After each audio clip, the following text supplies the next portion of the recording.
Nannie Doss, or the Lonely Hearts Killer, murdered 11 people, mostly by arsenic poisoning. Her first two murders were her two middle daughters in 1927. She then killed her two grandchildren in 1929. And for a while, she didn't kill anybody until her second husband, Frank Harrelson, in 1945. After that, she killed both her third husband, Errol Lanning, and his mother in the year 1950. In 1953, she killed her mother and her fourth husband, Richard Morton. She also killed her sister, but I couldn't find the exact year.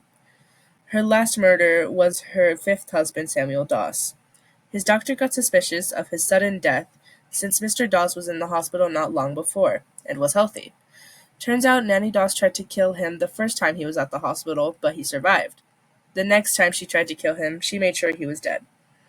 The doctor requested an autopsy, and they found enough arsenic in Mr. Doss's system to kill 10 people.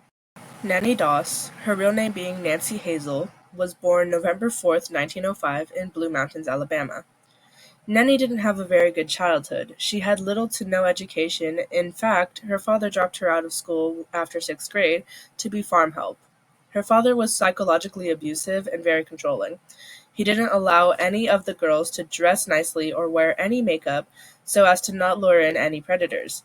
Yet he didn't protect his daughters when they were getting molested by untrustworthy men he let in.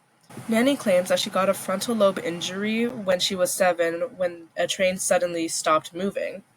She would later use this as an excuse for her actions, although there is no real evidence supporting her claim. There was debate during Nannie's case if she was mentally sane or not. One psychologist on the case claimed that Nannie was definitely not mentally sane. Despite that, she was tried as a sane and got life sentence rather than death sentence for the murder of Samuel Doss. This is where I tell you what I diagnosed her with. I diagnosed Nannie Doss with antisocial personality disorder. I believe the main cause for this disorder was child abuse, either from her father or from the men her father let in. When looking at symptoms, the ones I found fit Nannie almost perfectly. Being able to act witty and charming, being good at flattery and manipulating other people's emotions, breaking the law repeatedly, and showing no guilt or remorse.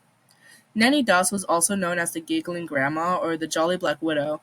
These names pertain to her being joyful when admitting to her crimes. In fact, she was tried as sane because people found her very charming and smart. The best treatments for antisocial personality disorder is cognitive behavioral therapy and psychotherapy. Behavioral therapy would help her become aware of her inaccurate or unrealistic thinking. She claims she killed her husbands because she was trying to find true love. With psychotherapy, she would learn healthy coping skills, like rather than killing someone, maybe you should just get a divorce or talk things out. There is technically no cure to antisocial personality disorder, there's just ways to manage it. Nannie would have never gotten this therapy though because she died June 2nd in 1965 of leukemia while in the Oklahoma State Penitentiary. And that is my project. Thank you so much for listening.